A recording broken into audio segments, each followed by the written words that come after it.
आकाशवाणी रांची से प्रस्तुत है प्रादेशिक समाचार।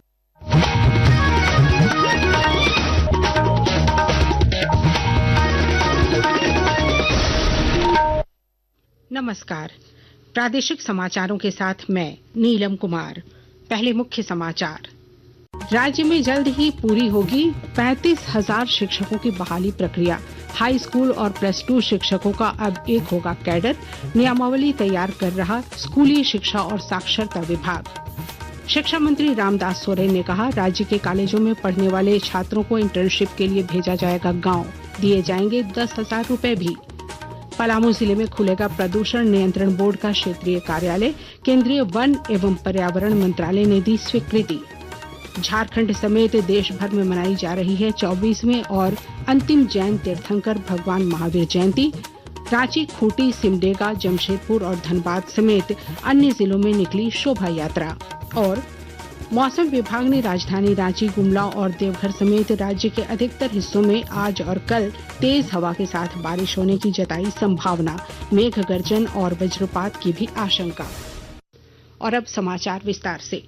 झारखंड मुक्ति मोर्चा के वरिष्ठ नेता और प्रवक्ता सुप्रियो भट्टाचार्य ने कहा है कि राज्य में जल्द ही 35,000 शिक्षकों की बहाली होने जा रही है। उन्होंने कहा कि हाई स्कूल और प्लस 2 शिक्षकों का अब एक कैडर होगा, जिसके लिए स्कूली शिक्षा और साक्षरता विभाग नियमावली तैयार कर रहा है। हम 35,000 नए शिक्षकों की नियुक्ति करेंगे और वो प्रक्रियाधीन है। स्वीकृत जो पद है उसको रिक्रिएट किया जा रहा है। रिक्रिएट करने से पहले कोई भी चीजों को उसको डिमोलिश किया जाता है, उसके बाद ही वो रिक्रिएट होता है। और आप देखेंगे बहुत जल्दी शिक्षकों की नियुक्ति भी हो जाएगी।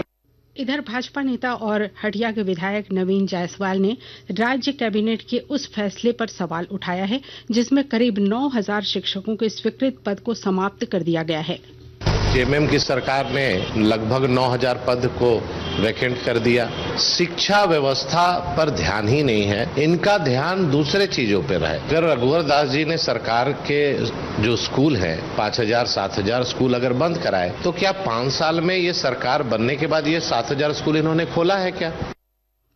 शिक्षा मंत्री रामदास सोरेन ने कहा है कि राज्य के कॉलेजों में पढ़ने वाले छात्रों को इंटर्नशिप करने के लिए अब गांव भेजा जाएगा। इसके लिए छात्रों को सरकार 10,000 रुपए भी देगी। श्री सोरेन जमशेदपुर में पत्रकारों से बातचीत कर रहे थे। आने वाले समय में ये व्यवस्था हमारी सरकार कर रही है कि सीएम स्कूल ऑफ एक्सीलेंस अभी 80 को खोले हैं। 5 साल का अंदर में हम 5,000 सीएम स्कूल ऑफ एक्सीलेंस खोलेंगे और सब सीबीएसई पैटर्न का होगा और सब फ्री, कोई पैसा नहीं, फीस नहीं लगेगा। किताब सरकार की रहेगा, पूरे उनकी ड्रेस सरकार की रहेगी। हर पंचायत में सीएम स्कूल खुलेगा, हर प्रखंड में खुलेगा। पलामू जिले में प्रदूषण नियंत्रण बोर्ड का क्षेत्रीय कार्यालय खोला जाएगा। केंद्रीय वन एवं पर्यावरण मंत्रालय ने इसकी स्वीकृति प्रदान कर दी है। राज्य में प्रदूषण नियंत्रण बोर्ड का यह 6ठा क्षेत्रीय कार्यालय होगा। बोर्ड के सदस्य सचिव राजीव लोचन बख्शी ने 1 महीने के अंदर प्रमंडलीय मुख्यालय में बोर्ड के कार्यालय का संचालन सुनिश्चित करने का निर्देश दिया है। इस क्षेत्रीय कार्यालय से पलामू, गढ़वा और लातेहार खनन इकाई, अस्पताल और प्रदूषण फैलाने वाली अन्य इकाइयों की नियमित जांच हो पाएगी। धनबाद स्थित Shaheed Nirmal Mahato medical college and hospital में कल रात शिशु रोग विभाग के डॉक्टर के साथ मरीज के परिजनों ने मारपीट की, जिसके विरोध में चिकित्सकों ने आज कार्य बहिष्कार कर दिया है। इमरजेंसी में भी पहुंचने वाले मरीजों को लौटा दिया गया, जिससे मरीज और उनके परिजन परेशान रहे। हालांकि आज दोपहर से डॉक्टर काम पर लौट गए हैं। पाकुड़ जिले में पुलिस ने विभिन्न थाना क्षेत्रों में कोयला चोरी की रोकथाम के लिए विशेष छापेमारी अभियान चलाया है। जिले के पुलिस अधीक्षक प्रभात कुमार ने बताया कि इस छापेमारी के दौरान चोरी का कोयला ले जा रहे 13 मोटरसाइकिल और 38 साइकिल को जब्त किया गया है। आकाशवाणी के ताजा तरीन समाचारों के लिए आप हमारी वेबसाइट newsonair.gov.in पर लॉग ऑन कर सकते हैं। ताजा समाचार X handle @AIR news alerts और Facebook page All India Radio news पर भी उपलब्ध है। आप प्रादेशिक समाचार एकांश के X handle @AIR news _Ranchi और Facebook page Akashvani news Ranchi, Instagram page तथा YouTube channel AIR news Ranchi पर भी हमारे बुलेटिन सुन सकते हैं। प्रादेशिक समाचार आप आकाशवाणी रांची से सुन रहे हैं। 24वें और अंतिम जैन तीर्थंकर भगवान महावीर जयंती आज झारखंड समेत देश भर में मनाई जा रही है। राष्ट्रपति द्रौपदी मुर्मू, उपराष्ट्रपति जगदीप धनखड़ और प्रधानमंत्री नरेंद्र मोदी तथा मुख्यमंत्री हेमंत सोरेन ने इस अवसर पर जैन समुदाय को शुभकामनाएं दी हैं। यह जैन समुदाय के सर्वाधिक पवित्र दिनों में से एक है। भगवान महावीर के अनुयायी आज के दिन प्रार्थनाओं का मंत्रोच्चार तथा प्रसाद वितरण भी कर रहे हैं। जैन समुदाय के लोगों ने रांची, खूंटी, सिमडेगा, जमशेदपुर और धनबाद समेत अन्य जिलों में शोभा यात्रा भी निकाली है। राज्य भर में आज महावीर जयंती के दिन मांसाहार और मदिरा की दुकानें बंद रखने के आदेश दिए गए हैं। कोडरमा जिले में इन दिनों हाथियों के झुंड से ग्रामीण इलाके के लोग दहशत में हैं।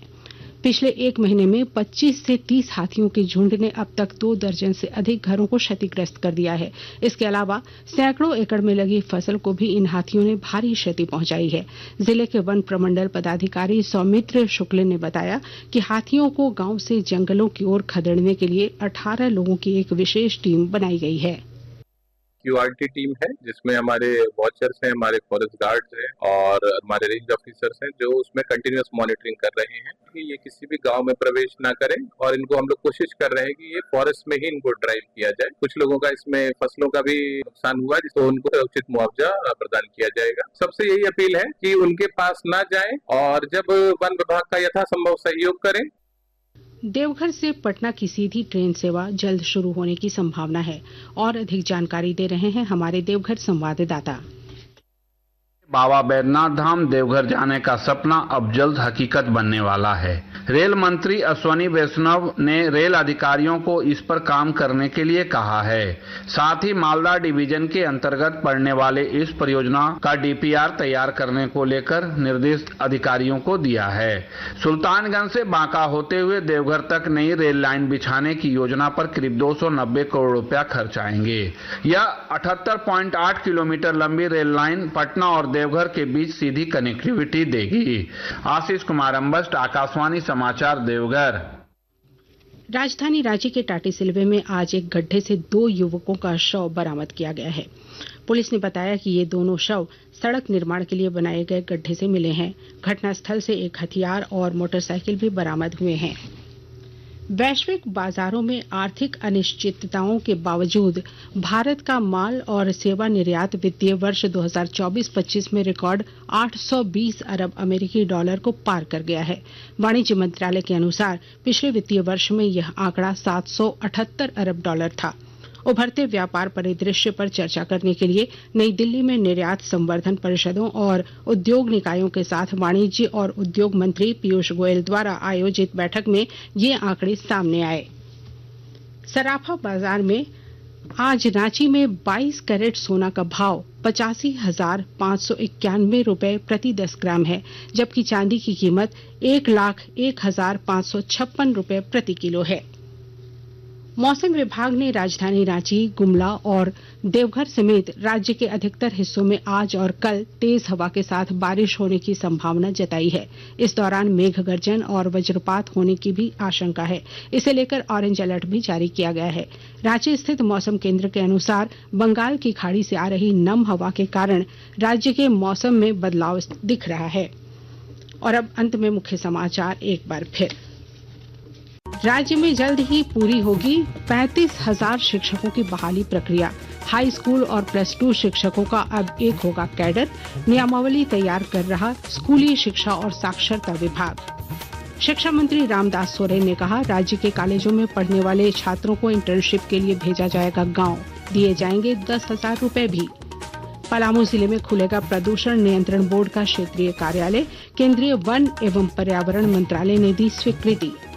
झारखंड समेत देश भर में मनाई जा रही है 24वें और अंतिम जैन तीर्थंकर भगवान महावीर जयंती। रांची, खूंटी, सिमडेगा, जमशेदपुर और धनबाद समेत अन्य जिलों में निकली शोभा यात्रा। और मौसम विभाग ने राजधानी रांची, गुमला और देवघर समेत राज्य के अधिकतर हिस्सों में आज और कल तेज हवा के साथ बारिश होने की जताई संभावना। मेघ गर्जन और वज्रपात की भी आशंका। इसके साथ ही आकाशवाणी रांची से प्रादेशिक समाचार का ये बुलेटिन समाप्त हुआ। अगला प्रादेशिक समाचार बुलेटिन दोपहर 2:55 पर प्रसारित किया जाएगा। नमस्कार। है।